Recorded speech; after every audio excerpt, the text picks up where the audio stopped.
नीचे दिए गए मुसल्लस आपस में मुमासिल हैं, मालूम कीजिए नामालूम लंबाई ज़िले की मुसल्लस BEG में। ठीक, तो यहाँ पर देखें कि ये हमें जो साइड EG है इसमें x लिखा है, ये हमने मालूम करनी है। बाकी तमाम जो साइडें हैं, ज़िले हैं, वो हमें मिले हुए हैं। यहाँ पर देखें कि ये अज़ला जो हैं, एक कौस वाला, दो कौस वाला और ये ज़ाविया कायमा जो है ये बराबर हैं। ये वो ज़ाविये हैं जो बराबर हैं, ये हमें दिए गए हैं। तो अब हमने मालूम करना है, पहले तो हम देखेंगे कि आपस में कौन सी अज़ला जो हैं वो मुमासिल हैं। BE जो है, ये देखें इसके एक तरफ जो है वो ज़ाविया कायमा है और एक तरफ जो है ये एक कौस वाला ज़ाविया है। तो मैं इसको इस तरफ लिखता हूँ।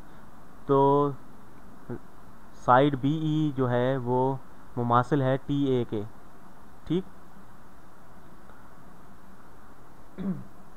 तो ज़िला BE मुमासिल है ज़िला TA के। इसी तरह जो ये ज़िला है EG, ये ज़िला है EG, ये एक तरफ इसके ज़ाविया कायमा है और एक तरफ दो कौस वाला ज़ाविया है। तो ये देखें, तो ये जो है ये बराबर है AP के। ज़िला EG बराबर है ज़िला AP के, मुमासिल है।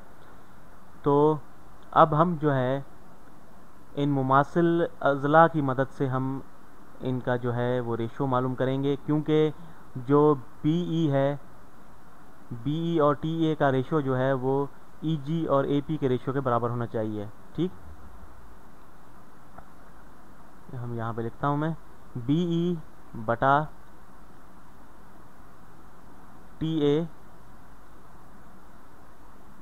ये बराबर होना चाहिए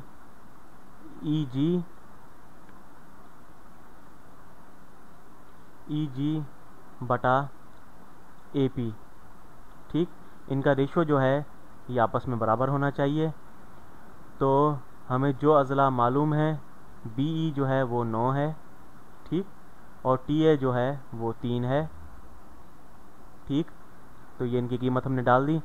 EG जो है, AP जो है वो हमें देखें कि मिला हुआ है 4, AP जो है वो 4 के बराबर है। EG हमने मालूम करना है और ये देखें कि 9/3 जो है 3 के बराबर होता है और EG जो है वो x है, ये हमें मालूम करना है। ठीक, तो x/4, तो ये इस तरह इक्वेशन बन गई। अब जो है दोनों तरफ अगर 4 से हम ज़रब दे दें तो x की कीमत हम मालूम कर लेते हैं। दोनों तरफ हमने 4 से ज़रब दी, 4 4 के साथ ख़त्म हो गया, 3 चौक 12 हो जाता है। तो x बराबर है 12 के। ये हमने इसकी कीमत मालूम कर ली।